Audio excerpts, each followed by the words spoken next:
प्रभु का धन्यवाद करते हैं आज के दिन के लिए। मैं आज आपको जो टॉपिक देना चाहता हूँ कि परमेश्वर का प्रेम और उसकी करुणा है, जिसके द्वारा आज भी हम उसके सम्मुख बैठे हुए।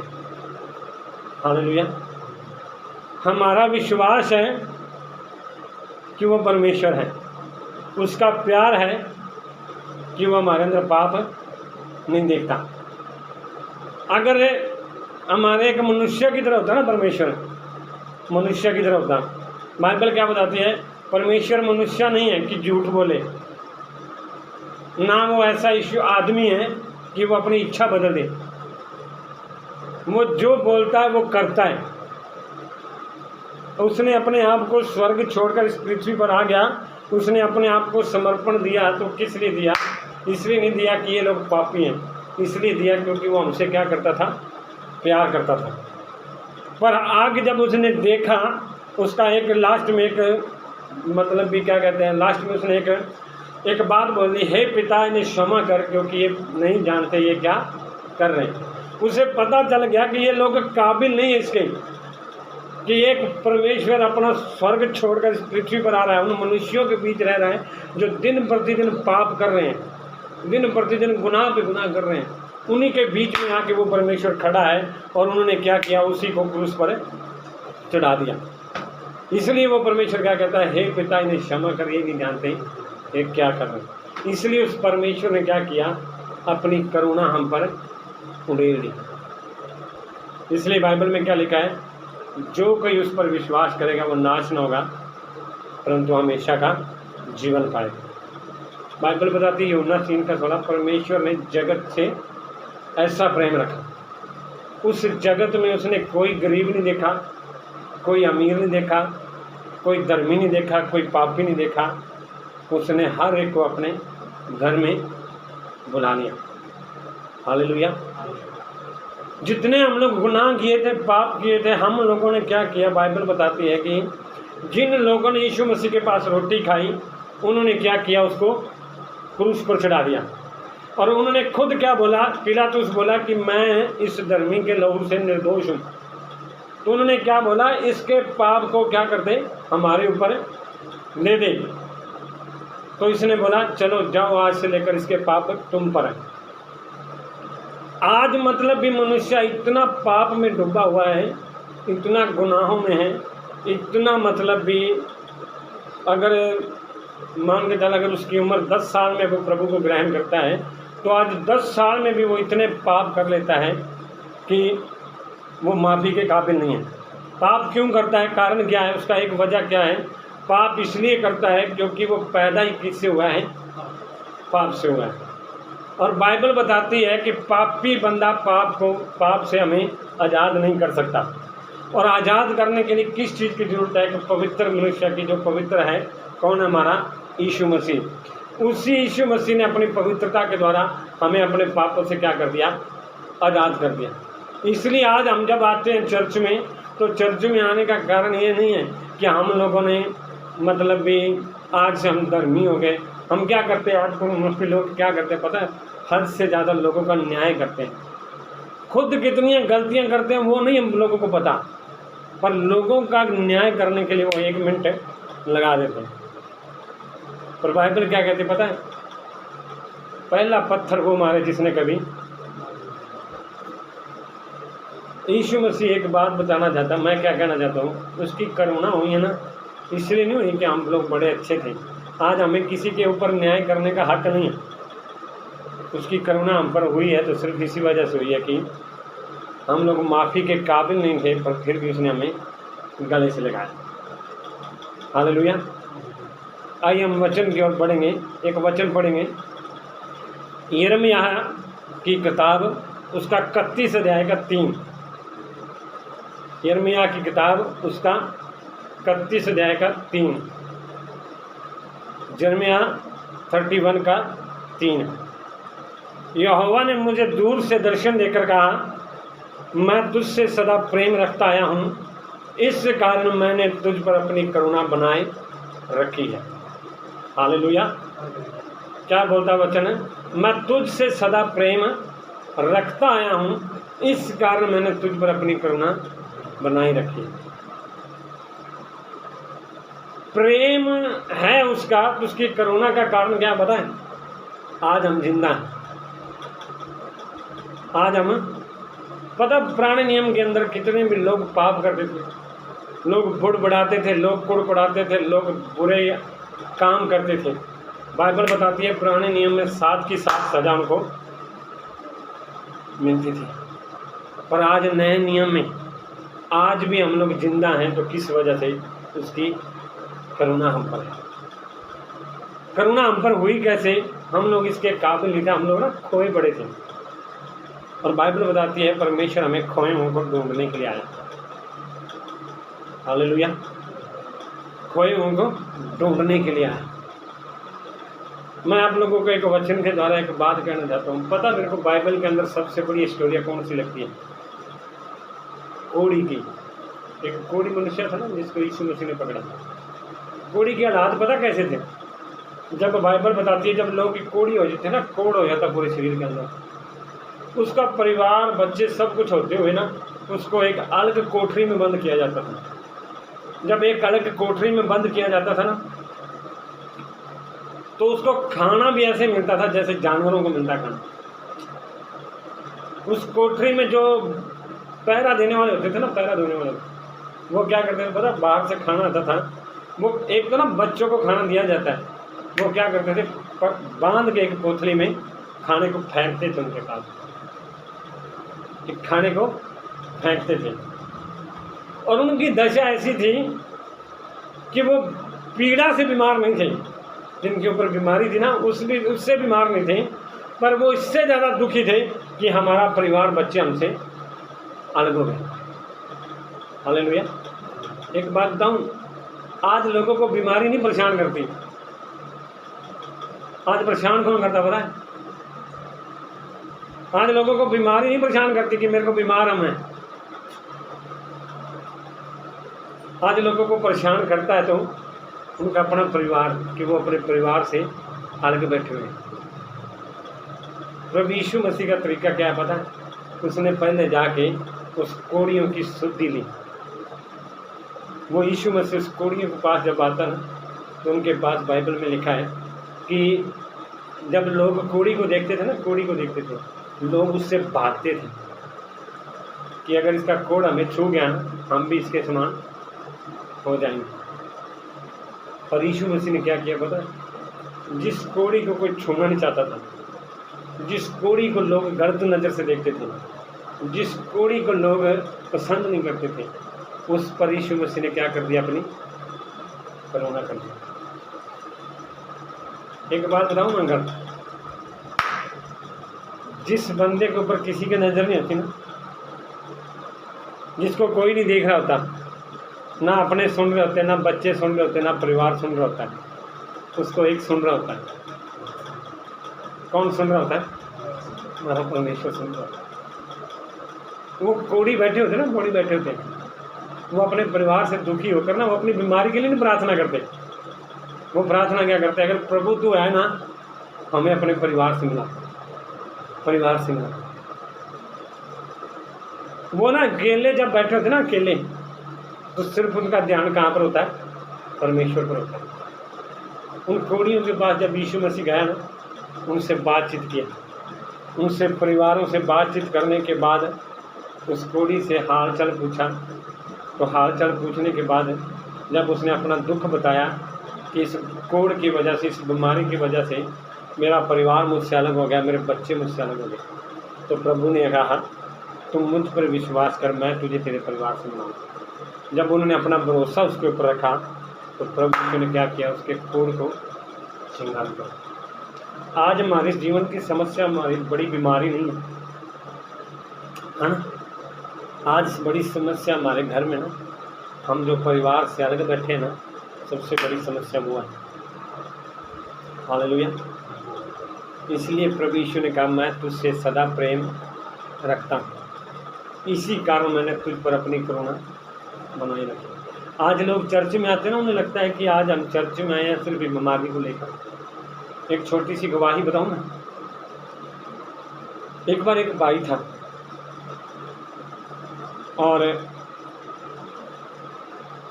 क्या नाम लेते हैं, उसके जीवन में ना एक बीमारी आ गई, बीमारी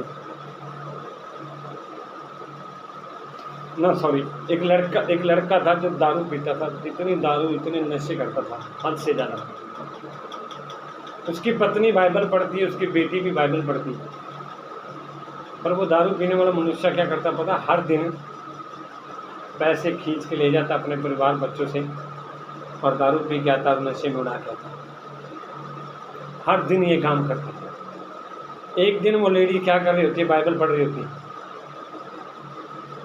बाइबल पढ़ रही होती है, और बाइबल पढ़ने के बाद क्या करता है कि उसके हाथ से बाइबल खींच के ना साइड में करके क्या करता है, उसको बोलता है मेरे को पैसे दे। वो लेडीज उसको पैसे नहीं देना चाहती, पर बेटी की आंखों में आंसू देख के ना वो कहती है तो पैसे ले जा। पैसे वो थोड़ा देना चाहती है, पर वो क्या करता है, जानबूझ के सारे खींच के लेके जाता है। जब सारे पैसे खींच के ले चला जाता है ना, जाता है, नशे करता है, दारू पीता है। दारू पीते पीते उसको एक ऐसा अटैक आता है कि वो क्या करता है, खाट पे पड़ जाता है।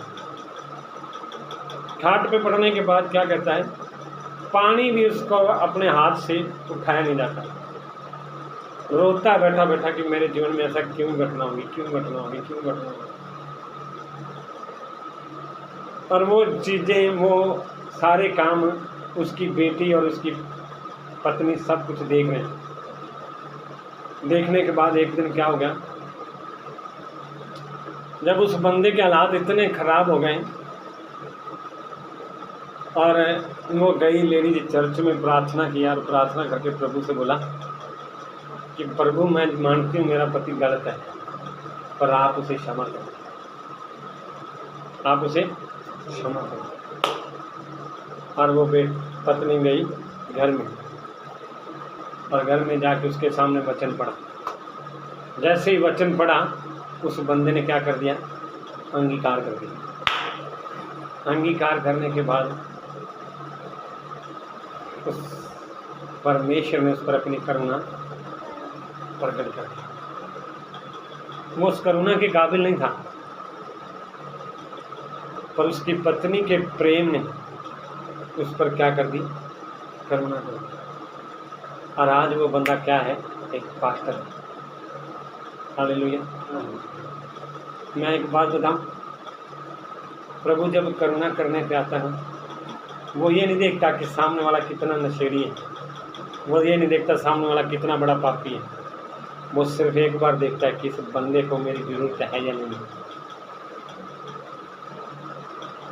परमेश्वर को ये मतलब ये याद रख लेना, परमेश्वर के लिए बड़ा बात नहीं है कि हमारे अंदर कितनी बड़ी बीमारी है। वो बीमारी को नहीं मायने रखता, वो देखता है, वो समस्या को नहीं मायने रखता, वो सिर्फ देखता है इस बंदे का मन मेरे पास कितना।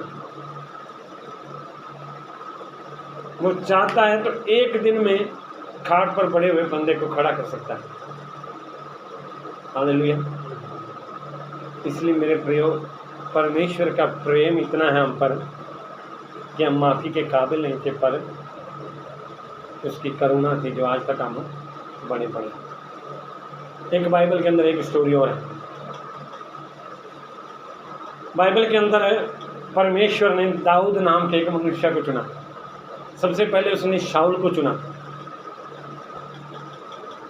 जब इजरायली लोगों ने परमेश्वर के साथ बलवा किया, बलवा करने के बाद उन्होंने बोला हमें एक राजा दे जो हमारी मर्जी का। तो परमेश्वर ने, अब शमूएल ने बोला कि ये लोग गलत कर रहे हैं, तो परमेश्वर ने बोला इनको एक राजा दे दे। उसने एक राजा दे दिया, तो राजे का नाम था शाऊल। शाऊल राजा तो बन गया, पर वो आज्ञाकारिता न होने के कारण उसका राजपाट क्या किया गया, उससे छीना गया। जब शाऊल राजा का राजपाट छीना गया तो परमेश्वर ने किस पर नज़र टिकाई, दाऊद पर। जब दाऊद पर नज़र टिकाई तो जैसे ही दाऊद राजा बना, अगले दिन एक गोलियत नाम का एक मनुष्य था जो सारी सेना को ललकार रहा था और पूरी सेना उससे डर रही थी। इजरायली लोग उससे डर रहे थे, यहाँ तक कि शाऊल इतना बड़ा लंबा था, तकड़ा था, फिर भी वो गोलियत के सामने जाने से डरता था। हालेलुया। इसी कारण क्या हो गया कि जब एक दिन जब दाऊद का अभिषेक हुआ, अगले दिन ही वो आया वहाँ पर अपने भाइयों को खाना देने के लिए। और देखता है वहाँ पर क्या देखता है कि गोलियत नाम का एक मनुष्य परमेश्वर की सेना को ललकार के कह रहा है, क्या तुम्हारे पास कोई ऐसा मनुष्य है जो मेरे पास आके लड़े। और सोच लो, शाऊल राजा इतना बड़ा लंबा टकटा होने के बाद भी गोलियत के पास लड़ने नहीं गया, पर दाऊद जो वहाँ पर खड़ा था उसके अंदर एक सवाल आया, इस बंदे ने मेरे परमेश्वर की सेना को ललकार रहा है। उसने बोला जाके मैं, शाऊल को बोला जाके मैं उस गोलियत से लड़ूंगा। एक 6 फुट का बंदा डरा बैठा है और एक 5 फुट का बंदा कह रहा है मैं लड़ने के लिए जाऊंगा। लोग सुन के हैरान हो गए कि ये कल का बच्चा है, जवान लड़का, 17-18 साल की उम्र है, अगर ये लड़ने के लिए जाएगा मर जाएगा, इसको तो वो मार देगा, खा जाएगा। पर याद रखना, परमेश्वर जब हम लड़ने के लिए परमेश्वर के लिए तैयार हो जाते हैं ना, तो हम लड़ने वाले हम नहीं होते, लड़ने वाला कौन होता है? परमेश्वर होता है। तो दाऊद जब लड़ने के लिए गया, वो अपने दम पर नहीं लड़ने गया, अपनी हाइट पर नहीं लड़ने गया, वो लड़ने गया परमेश्वर के दम पर। जब वो परमेश्वर के दम पर लड़ने गया, आगे गोलियत खड़ा, गोलियत तो उसको देख के हैरान खुद हो गया कि यार कमाल होगी, दुनिया में इज़राइल में ऐसा कोई मनुष्य नहीं है जो मेरे कद काट का हो, एक बच्चे को मेरे साथ लड़ने के लिए भेज दिया। तो वो दाऊद को वो आया, उसके पास बाला और तलवार लेकर उससे दाऊद से लड़ने के लिए। पर दाऊद ने वहाँ पर एक सुंदर बात बोली। क्या बोली? कि तू मेरे पास लड़ने के लिए बाला और तलवार लेकर आता है, पर मैं लड़ने के पास लिए तेरे पास आया हूँ इस सेनाओं का परमेश्वर को लेकर। हालेलुया। जैसे ही वो लड़ने गया, लड़ने के बाद उसने दाऊद गोलियत को मार दिया। गोलियत को मारने के बाद वहाँ की सेना ललकारने लगी, शाऊल ने तो हजारों को, पर दाऊद ने लाखों को मारा है। इतनी बात सुन के शाऊल के अंदर दाऊद के प्रति क्रोध उत्पन्न हो गया और वो देखता था, मौका देखता था दाऊद को मारने के लिए।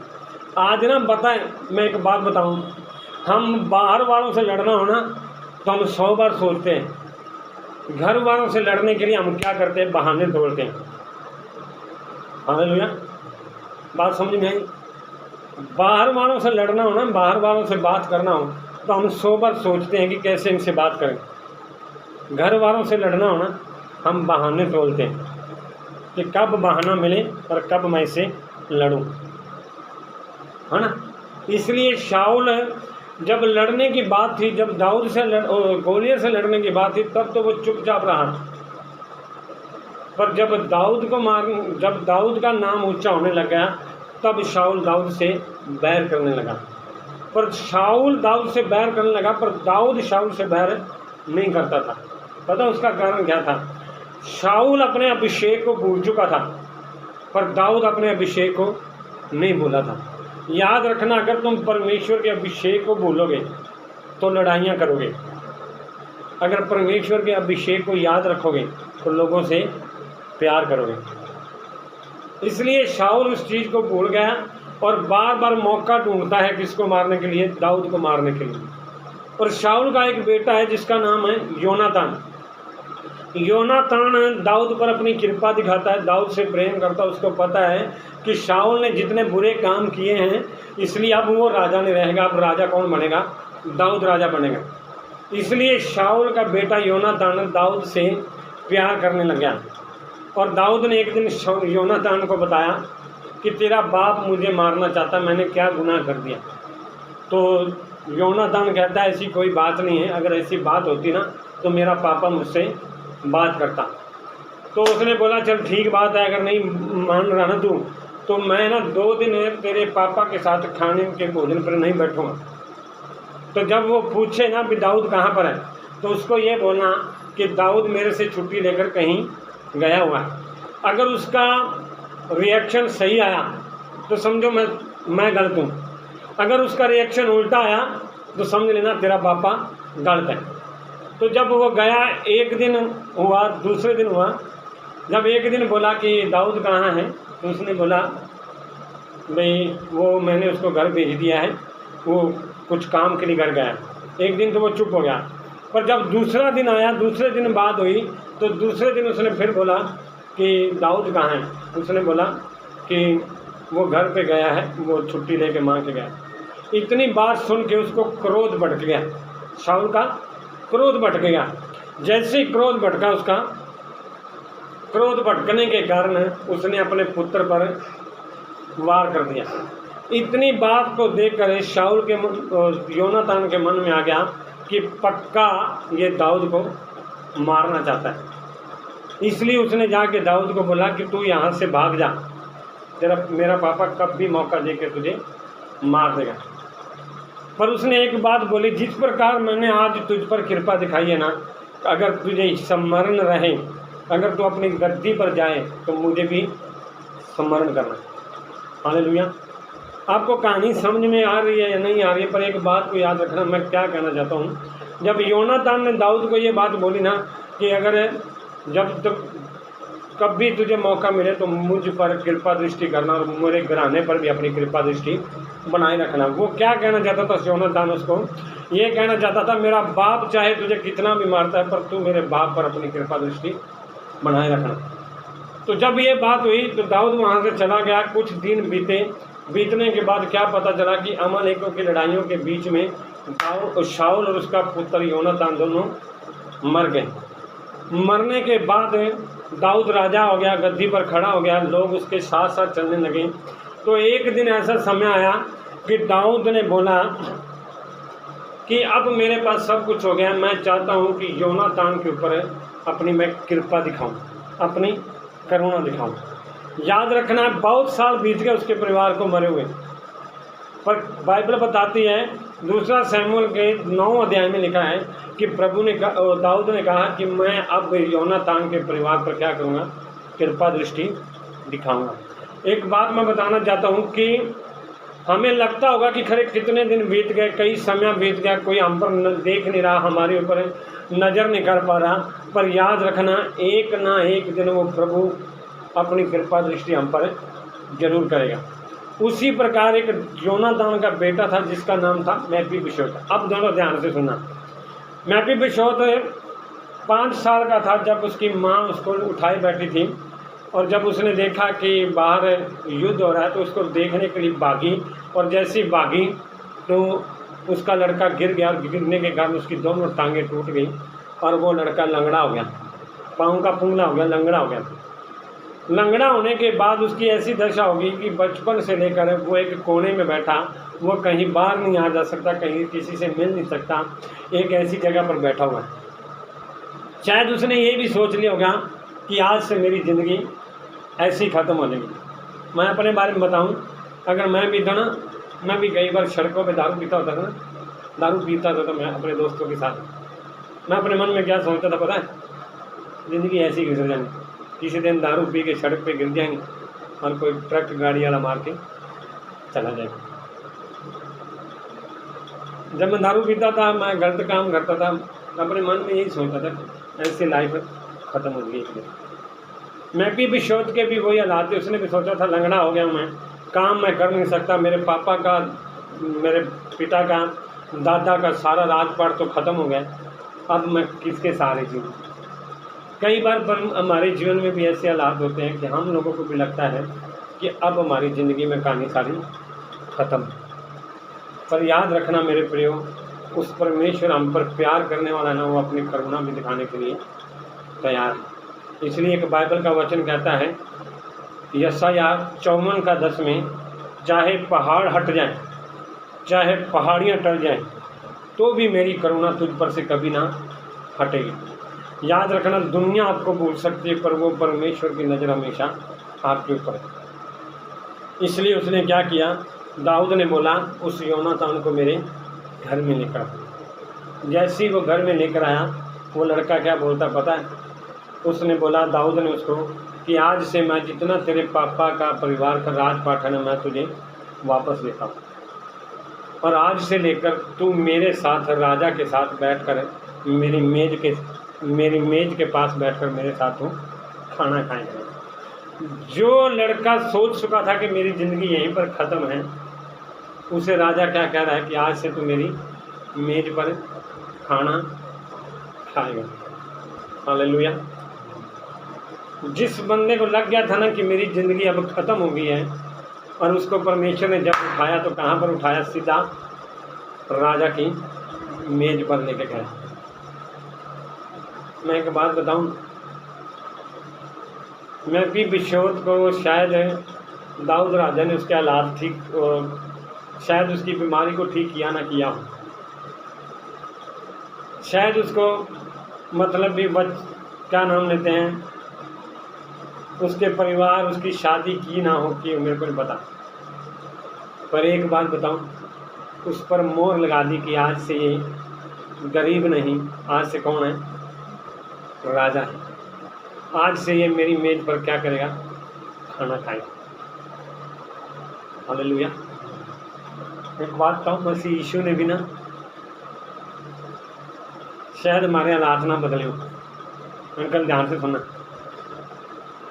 ध्यान से सुनना, शायद हमारे हालात ना बदले हो, हमारी बीमारी शायद उसने ठीक है ना की हो, शायद हमें जो चाहिए ना मिल रहा, और उसने हम पर मोहर लगा दी कि ये आज से मेरी संतान है। आज हमें जो मांगते शायद नहीं मिल पा रहा, पर आज से उसने हमें अपने भवन में बैठने के लायक कर दिया। हालेलुया। उसने हम पर ये मोहर लगा दी कि चाहे पहाड़ियाँ टल जाएं इनके ऊपर से, चाहे पहाड़ हट जाएं, दुनिया इधर की उधर हो जाए, पर मेरी करुणा आज से लेकर इन परिवारों के ऊपर हमेशा बनी रहेगी। हालेलुया। बाइबल बताती है वो धर्मी पर भी कृपा करता है, अधर्मी पर भी कृपा करता है। वो कभी भी किसी का पक्षपात नहीं होने देता। दुनिया हमारा पक्षपात कर सकती है, पर वो परमेश्वर कभी भी हमारा पक्षपात नहीं होने देता। धर्मी पर कृपा इसलिए करता है क्योंकि हम लोग उसके ऊपर क्या करते हैं?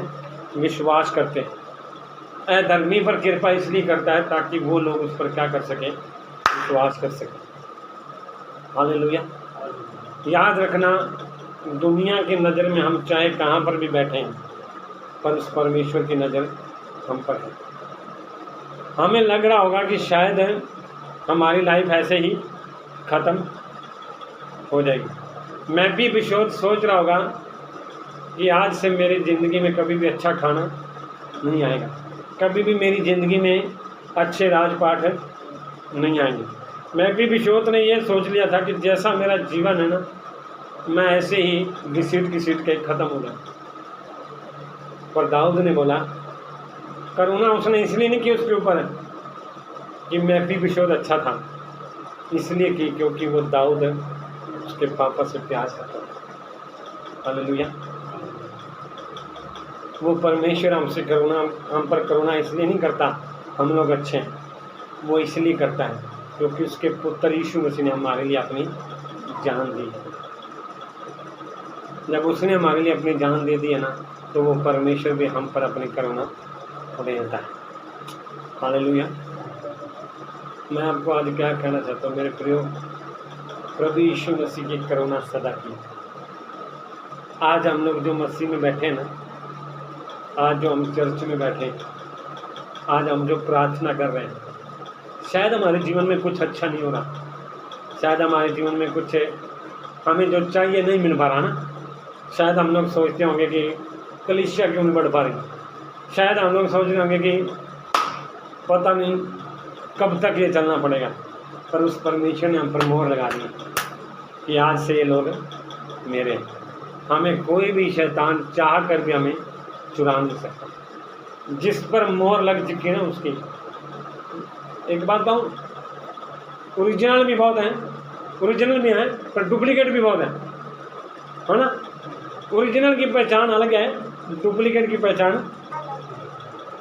जब डुप्लीकेट आता ना, ऑटोमेटिक सबको समझ में आ जाता है ये डुप्लीकेट है, और ओरिजिनल है ना जो ओरिजिनल है। ओरिजिनल मिलता तो महंगा है, पर जब एक बार आ जाता ना पास में, तो कितने दिन पार मिल जाता। डुप्लीकेट मिलता सस्ता है, पर उसकी कोई गारंटी नहीं कब ख़त्म। अब एक और बताऊं मैं, शायद यहाँ पर परिवार आ रहे हैं ना, जो कभी आ रहे हैं कभी छोड़ रहे हैं, कभी आ रहे हैं चर्च में, कभी कलीसिया में परिवार आते हैं कभी छोड़ जाते हैं। वो कौन से हैं पता है? कौन से हैं? डुप्लीकेट वाले। ओरिजिनल वालों के लिए थोड़ी सी क्या करनी पड़ेगी? मेहनत करनी पड़ेगी, थोड़ा टाइम भी लगेगा। अगर हमें कलीसिया में ओरिजिनल लोग चाहिए ना, तो वेट भी करना पड़ेगा। हालेलुया। अगर उसकी करुणा है ना, तो ऐसे ओरिजिनल लोगों को लेकर आएगा, कभी भी पीछे हटने वाले नहीं। और एक बात बताऊँ मैं, शायद जिस इलाके में हम बैठे हैं, ये इलाका काबिल नहीं है परमेश्वर के, क्योंकि जितने पाप होते हैं, जितनी मूर्ति पूजाएं होती है, जितने जगह जगह पर लोग अपनी मर्जी का जीवन जी रहे हैं, शायद कभी भी हमें लगता नहीं कि ये कभी लोग सुधर सकते हैं। उस योना की तरह हम भी सोच सकते हैं कि ये कभी भी सुधर नहीं सकता। हम सोच सकते हैं कि अब यहाँ से कुछ हो नहीं सकता, इसलिए रास्ता बदल लेते हैं। पर जिस पर परमेश्वर ने करुणा करनी है ना, वो हमें मगरमच्छ के मुंह से भी बाहर लेकर आ सकता है। हालेलुया।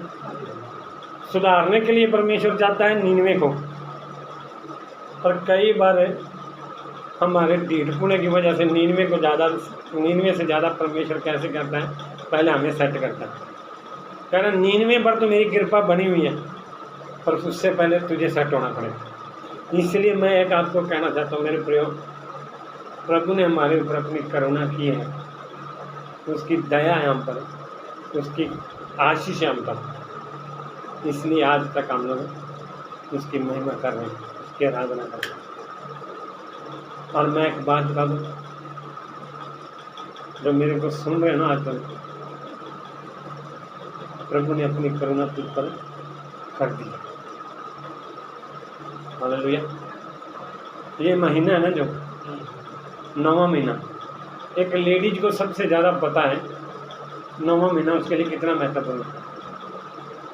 हाँ, एक लेडीज है ना जो जिसको बच्चा होने वाला था, उसको 9वें महीने के ना सबसे बढ़िया पता होता है। उसको पता होता है 8 महीने मैंने दुख देखे हैं, अब ये 9वां महीना लास्ट महीना मेरे दुख का, अब इसके बाद क्या होने वाला है? आनंद ही आनंद आने वाला। हालेलुया। इसलिए मैं बताऊँ, अब ये लास्ट महीना है, पता नहीं कब। पिछले हफ्ते उसने अपना प्रेम हम पर दिखाया है, इस हफ्ते उसने अपना करुणा दिखा दी। अगर उसकी करुणा हम पर है ना, तो अगले आने वाला समय कैसा है? आनंद ही आनंद है। इसलिए मेरे प्रयोग उस प्रभु के सामने अपने आप को रखें कि प्रभु धन्यवाद करते हैं। हमारे पास आज कुछ है नहीं है धन्यवाद देने के लिए, कुछ हमारे पास है, हम शरीर को देखें तो शायद शरीर में भी कुछ अच्छा नहीं है देने के लिए, पर तेरी करुणा के लिए धन्यवाद कि तूने आज तक हमें बनाए रखा। अगर आज हम भी दुनिया की तरह होते ना, डुप्लीकेट माल वाले होते हैं, डुप्लीकेट वाले होते हैं, तो शायद हम भी कई कब के छोड़ के घर बैठे होते। पर धन्यवाद प्रभु, आपने हम पर अपना ठप्पा लगाया कि आज तक हम बैठे हैं, इसलिए उसकी करुणा आज से हम पर होती रहेगी। हालेलुया। आइए हम प्रार्थना करके अपने आप को उस परमेश्वर के साथ रखें। प्रभु जी धन्यवाद करते हैं आपके प्रेम के लिए, आपके अनुग्रह के लिए। प्रभु यिर्मयाह कहता है, यहोवा ने मुझे दर्शन देकर कहा, मैं तुझसे सदा प्रेम रखता हूँ, इस कारण मैंने अपनी करुणा तुझ पर बनाए रखी। पिता मैं धन्यवाद करता हूँ आज के सुंदर समय के वक्त,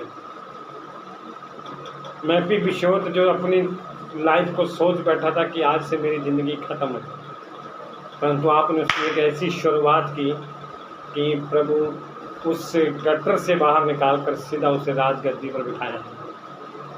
प्रभु हम जानते हैं कि प्रभु वो दिन हमारे भी हैं। आज से आपने हम पर एक ऐसी मोहर लगा दी है कि प्रभु चाहे हम शरीर के अनुसार देखें तो पास हमारे कुछ भी नहीं है, परंतु हमारी आत्मा ये कहती है कि आज से हम आपकी संतान हैं। आज से पवित्र आत्मा आपने हम पर वो मोहर लगा दिया जिसे कोई हमें आपसे छीन नहीं सकता। आपने कहा मेरी बेटे मेरी आवाज़ सुनती हैं और मैं उनके साथ साथ चलता हूँ और उनको मुझसे कोई छीन नहीं सकता।